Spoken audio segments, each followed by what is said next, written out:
C TET में पूछे गए इस सवाल का जवाब आप लोग कमेंट में बताएं। दावा दिया गया है कि समाजी तामीर पसंदी नज़रिया के मुताबिक सीखने के अमल को आसान बनाने के लिए क्लास में प्रिंट से भरपूर माहौल पैदा करने पर जोर दिया जाना चाहिए। यानी कि सोशल कंस्ट्रक्टिविज्म थ्योरी के जो मानने वाले हैं उनका मानना यह है कि लर्निंग को ईजी करने के लिए क्लासरूम में प्रिंट लिंग्विस्टिक एटमॉस्फेयर होना चाहिए।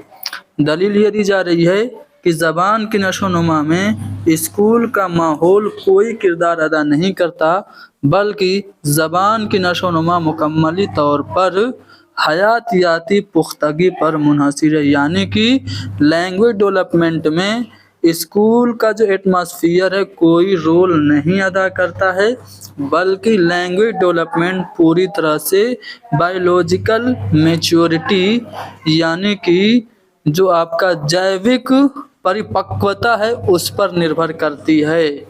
तो आप बताइए दावा और दलील में क्या दावा सही है, दलील सही है, दोनों सही है या दोनों गलत हैं? कमेंट में आप लोगों को बताना है।